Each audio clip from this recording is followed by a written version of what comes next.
Hello everyone. So today we'll be taking the topic of approaches to management. इससे पहले हमें we need to understand what is approaches of management. See, with the development of management thought over a period of time, various approaches of managerial analysis have been developed. So these approaches are known as approaches to management or they are known as schools of management.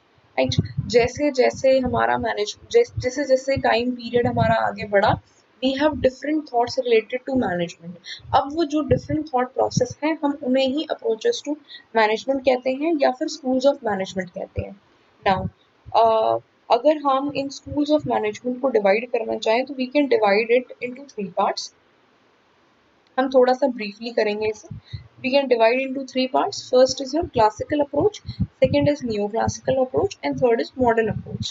अब ये जो हमारे तीनों approaches हैं they have a different thought procedure.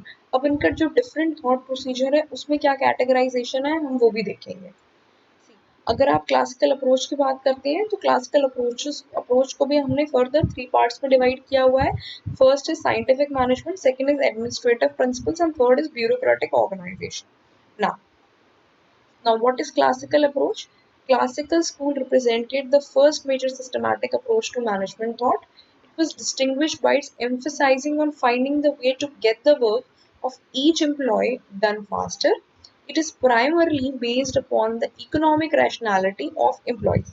See, a classical approach जो है, it was actually introduced by Frederick Winslow Taylor. ये 20th century में फ्रेडरिक विंस्लो टेलर ने आपका जो क्लासिकल अप्रोच है वो दिया था. एंड यहाँ पे जो टेलर है इसका ज़्यादा या हम कहें जो मेन एम्फोसिस है वो इस पे है कि that people are rational, people they work in their best manner. अब जैसे for example it was distinguished by its emphasis on finding way to get the work of each employee done faster. हम ये कहना चाह रहे हैं कि हर employ के काम करने का तरीका अलग होता है और वो अपनी तरीके से बेस्ट काम ही करेगा. हम यहाँ पे एम्प्लॉय को रैशनल मान के चलते हैं. This evolved that people are motivated by economic incentives and the way they will rationally consider opportunities that provide for them the greatest economic gain. So here what we are trying to define is they are motivated by economic incentives. अगर हम economic incentives ज़्यादा देंगे तो they will be more motivated. अब अगर हम classical approach को थोड़ा और डिटेल में पढ़ने की कोशिश करते हैं, we have three approaches. First is your scientific approach, scientific management. Now scientific management approach was given by Frederick Winslow Taylor. Again हमने इसको 20th सेंचुरी में फ्रेडरिक विंस्लो टेलर की जो अप्रोच है it was founded in USA in the year in 20th century. And यहाँ पे हमारा main concern क्या है, वी जस्ट टेल पीपल, हम सिर्फ लोगों को ये बताते हैं that what we are exactly trying to get, what is the work you need to do, but we do not tell them what is the procedure you need to follow. इसके अंदर हमने we have told them what we are expected them कि हम ये बता देते हैं कि क्या expectations है, क्या responsibilities हैं जो एक employee को fulfill करनी है, लेकिन we never tell them what is the procedure, कौन सी policy, कौन सा procedure, कौन सा way उन्हें use करना है to get that particular achievement or to get that particular goal accomplished. तो यहाँ पे एम्प्लॉयज को हम प्रॉपर फ्रीडम देते हैं and we believe that employees are rational and we have some principles of scientific approach also. कुछ principles हैं scientific management के. First is replacement of old rule of thumb. It means कि हमें जो है we should believe more in practical rather than theory. ऐसा नहीं होना चाहिए whatever theory you have already read you should go on that only. Practicality जैसे कि आपका जो साइंटिफिक थ्योरी है उसमें we tell the work to be done but we do not tell the procedure.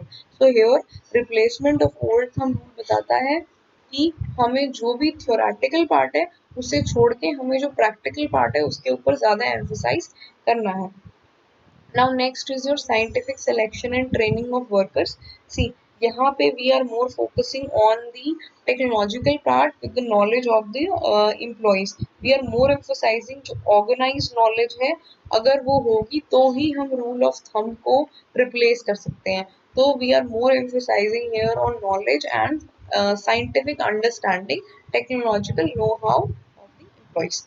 Now next is your cooperation between labor and management. See, you cannot achieve a goal if you don't have any cooperation, or if you don't have mutual understanding between labor and management, because at the end of the day जो आपका goals हैं वो management decide करेंगी, and the labor or the employee have to work accordingly.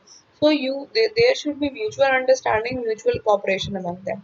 Now next is your maximum output. Scientific management जो है higher productivity पे भी emphasise करता है, लेवल ऑफ जो प्रोडक्शन है और इफिशिएंसी जो है उसको इंक्रीज करने के लिए ज़्यादा एम्फोसाइज करता है. Next is equal division of responsibility. So there is development of workers by giving them training to new technique, right. So next is your administrative principle. Now ये जो एडमिनिस्ट्रेटिव प्रिंसिपल है, it is given by Henri fuel.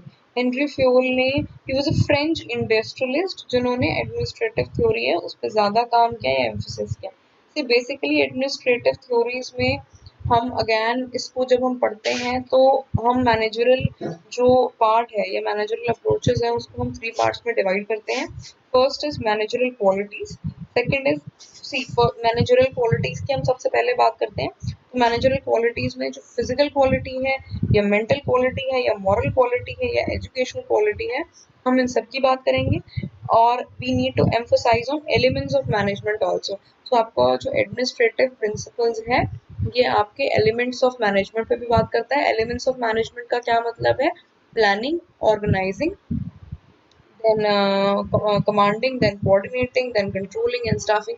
जो भी आपके elements of management है उसकी भी बात करेगा, और जो general principles of management है उसकी भी बात administrative principles करता है या हम इसके ऊपर काम करते हैं. अगर but you need to understand there is a difference between managerial principles and managerial elements. इन दोनों को हमें ध्यान रखना है. And there is fundamental truth but managerial element denotes the functions performed by manager. यहाँ पे एक बहुत ही important टॉपिक आता है 14 प्रिंसिपल्स ऑफ एडमिनिस्ट्रेटिव मैनेजमेंट या 14 प्रिंसिपल्स ऑफ फ्यूल. अब you can find it, you can google also, otherwise if it is needed I'll make another video for 14 principles of administrative management. अब 14 principles में हम क्या कहते हैं? डिवीजन ऑफ वर्क हो गया, आपको प्रॉपरली जो है काम को अच्छी तरीके से डिवाइड करना है, या आपको जो अथॉरिटी और रिस्पॉन्सिबिलिटी है उसका ध्यान रखना है, आपको प्रॉपर अथॉरिटी डिस्ट्रीब्यूट करनी है. आपको there should be one superior, बहुत ज़्यादा सुपीरियर नहीं होने चाहिए, otherwise people will get confused. तो इस तरीके की जो आपकी इस तरीके के 14 प्रिंसिपल्स जो हैं एडमिनिस्ट्रेटिव थ्योरी के अंदर आते हैं. Now next is your bureaucratic theory. See, bureaucratic theory is given by Max Weber. अब इसके अंदर bureaucratic theory के अंदर हमें समझने की ज़रूरत है कि एक्चुअली हम इसमें एक गवर्नमेंट ऑफिशियल्स या स्टेट ऑफिशियल्स के अकॉर्डिंग काम करते हैं. दैट मीन्स आपका जो भी काम होगा वो प्रॉपर वर्क प्रोसीजर के according, there should be proper work procedure. It defines organisational structure with highly routine and operating task perform. आपके पास रूल्स हैं, रेगुलेशंस हैं, और जो भी आपके प्रोसीजर्स हैं वो बिल्कुल अच्छी तरीके से फॉलो अप जो है होने चाहिए. अगर हम ब्यूरोक्रेटिक थ्योरी या ब्यूरोक्रेटिक मैनेजमेंट के लिए अगर हम एलिमेंट्स की बात करते हैं, नाउ सी जैसे कि हम ब्यूरोक्रेटिक थ्योरी में बात कर रहे थे, we have elements of bureaucracy theory also. See we were discussing कि ऑर्गेनाइजेशनल जो स्ट्रक्चर है वो हमें फॉलो करना है, ये रूल्स एंड रेगुलेशंस फॉलो करना है. अब ये सारी चीज़ें जब हम करते हैं तो we have elements of bureaucracy theory also which we need to keep in mind. See the first is hierarchy. You have to maintain hierarchy. एक रिपोर्टिंग अथॉरिटी रिलेशनशिप है, आपको मेंटेन करना पड़ेगा. सबॉर्डिनेट कौन है या सुपीरियर कौन है, इस तरीके की एक हायरार्की मेंटेन करना ब्यूरोक्रेटिक थ्योरी में इंपॉर्टेंट है. Now there should be proper division of work. Third is your rules and regulations, obviously. Departmentalization in order to be more specific in work. Now next is your narrow span of control. You need to understand that there should be one superior as well as no single executive should have more people under his guidance. ऐसा नहीं होना चाहिए बहुत सारे लोग, अगर आप एक पर्टिकुलर सुपीरियर के अंदर एक पर्टिकुलर सुपीरियर डील करता है उस केस में आप हायर प्रोडक्टिविटी एक्सपेक्ट नहीं कर सकते. Now next is your records. You have to maintain records on a day-to-day basis. Next is your impersonal relationship. या फिर देयर शुड बी, हम कह सकते हैं there should be no emotions whenever you are taking decisions, they should be rational enough. Now next is rationality. Obviously rationality in dealing with the employees, there should be no bias.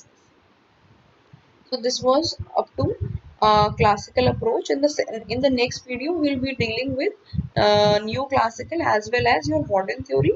So this is also I would like to show you. This is 14 management principles of Henry Fayol, which we were discussing earlier. Thank you.